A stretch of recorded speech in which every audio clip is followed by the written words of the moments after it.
অন্তর্বর্তীকালীন সরকারে যারা আছেন তারা কেউ কিছু মনে করবেন না। অনেকে মনে করেন আমি সবার পিছে লাগি, সবার পিছে আঙুল দিই। ভাই ওইটাই আমার কাজ। আঙুল দেওয়ার লোক আছে জন্য আপনারা সোজা থাকেন, না থাকলে তো সোজা থাকবেন না। আমার সাথে কারো কোনো কিন্তু ভাই আপনাদের ব্যক্তিগত কোনো ঝামেলা নাই, কোনো শত্রুতা নাই, হ্যাঁ, আর কোনো ঈর্ষাও নাই। প্রফেসর ইউনূস নিজে জানেন আমি কি করি, উনি জানেন। হ্যাঁ, ওনাকে জিজ্ঞেস করে নিয়েন আপনারা। হ্যাঁ, তাই উনি ওনার কাছে শুনে নিয়েন যে আমার আদৌ আপনাদেরকে ঈর্ষা করার কোনো কারণ আছে কিনা, বুঝছেন?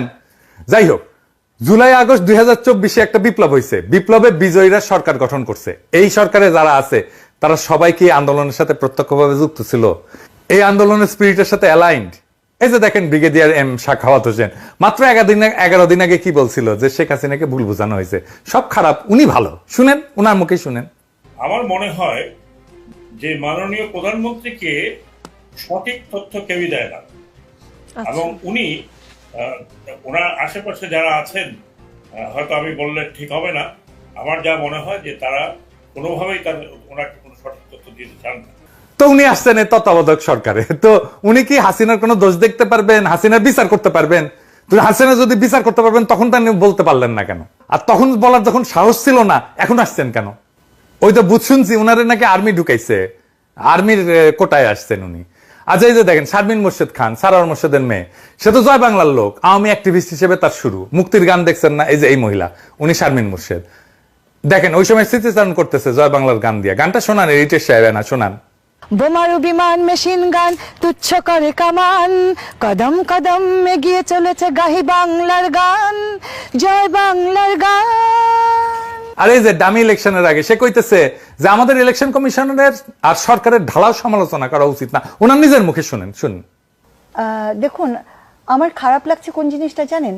ওরা যাই করছে সেটাকেই আমরা সমালোচনা করছি, এটাও কিন্তু একটু দুঃখজনক। ইসি যা করছে, হ্যাঁ, আচ্ছা ইসি যা করছে, ইসি যা করছে বা সরকার যা করছে, আমরা প্রতিটা জিনিসই তো একটা সমালোচনার চোখ দিয়ে দেখছি, এবং সেটাও কিন্তু একদিক দিয়ে দুঃখজনক। আর এই যে বিধানচন্দ্র রায়, উনি ছাত্র ইউনিয়ন করতেন, আমাদের খুবই ঘনিষ্ঠ, আমাদের বড় ভাই। এখন আওয়ামী লীগ করেন, প্রগতি লেখক সংঘ করতেন, জাতীয় মনোরোগ ইনস্টিটিউটের পরিচালক ছিলেন। ওনারা তো এমনি এমনি হাসিনা পরিচালক বানায় নাই, তাই না?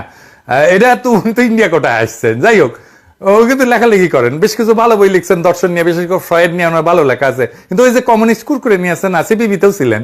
তাই একটা বইয়ের নাম হচ্ছে যে দান্দিক বস্তুবাদের আলোকে ফ্রয়েড, এরকম আর কি। হ্যাঁ, এক্স্যাক্টলি আমরা মনে নাই এইরকমই নাম হবে আর কি। পড়তে গেছিলাম, পড়তে পারিনি, ভালো লাগে নাই আর কি, কিছু হয় নাই। যাই হোক, উনি বীরঞ্জন রায় নামে লেখেন। ভালো মানুষ, কিন্তু উনি খুবই ভালো মানুষ, লেখাপড়া করা মানুষ, আমাকে অনেক স্নেহ করতেন। এখন করেন কিনা জানি না। খুবই সফট মানুষ, খুবই নরম মানুষ, খুবই নরম করে কথা বলে, কিন্তু চেতনা শিবিরের লোক। এই তো 3 জন খাস চেতনা শিবিরের লোক দেখাই দিলাম, ঢুকাইলেন তো কোন যুক্তিতে? আবার দেখেন আসিফ নজরুল ভাই, রেজওয়ান হাসান, আসিফ নজরুল ভাই আমার কিন্তু ঝাড়ছে, আমি রেজওয়ান হাসানের কবে নাকি ঝাড়ছিলাম। যাই হোক, মাইন্ড করেন না আবার। শুভ্র ভাই, হাসান আরিফ, 4 জনই তো আইনজীবী, 16 জনের মধ্যে 4 জন হচ্ছেন আইনজীবী, 25%, ডিসপ্রপোর্শনেটলি হাই। ডাইভার্সিটি আছে, কোনো ডাইভার্সিটি নাই। তো এটা কি হয়েছে? প্রফেসর ইউনূস তো ডাইভার্সিটির লোক, আর এইখানে কোনো ডাইভার্সিটি নাই। উনার মন্ত্রিসভায়, উনার উপদেষ্টা মন্ডলীতে ডাইভার্সিটি নাই, 4 জন আইনজীবী। তো ওনাদের প্রফেশনাল এক্সপার্টাইজ কিভাবে কাজে লাগবে? 4 জন আইনজীবীকে নিয়ে কি করবেন? 4 জন যদি 4 প্রফেশনাল এক্সপার্টাইজার হইতো, তাহলে ডাইভার্সিটি থাকতো না, এটা সমৃদ্ধ হইতো না উপদেষ্টা পরিষদ। এটা বড় উইকনেস কিন্তু এই উপদেষ্টা পরিষদে। যাই হোক, আসিফ নজরুল ভাই বলছিলেন যে আপনারা খুশি হবেন এই সরকার দেখে। ভাই, এইটা কি এটা সিনেমা আছে? নায়ক নায়িকারা দেখে পাবলিকের অর্গাজম হবে?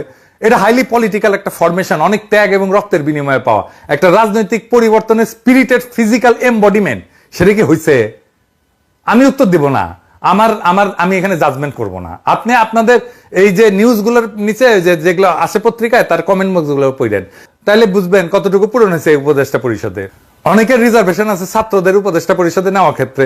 আমি মনে করি যে এইটা একটা পজিটিভ কাজ হয়েছে এবং এটা একটা ইন্টারেস্টিং এক্সারসাইজ হয়েছে। এটার জন্য আমি অভিনন্দন জানাই। এই এক্সপেরিমেন্ট যদি সফল হয়, তাহলে বাংলাদেশের রাজনীতির চেহারা কিন্তু পাল্টে যাবে। এক্সারসাইজটা খুব ভালো হয়েছে। এক্সপেরিমেন্টটা সফল হলে তরুণদের ব্যাপকভাবে রাজনীতিতে আকৃষ্ট করা যাবে, এবং আমি মনে করি এই এক্সপেরিমেন্ট সফল হবে। এরপরেও সব সীমাবদ্ধতা সত্ত্বেও আমাদের পূর্ণ সমর্থন আর সহযোগিতা থাকবে।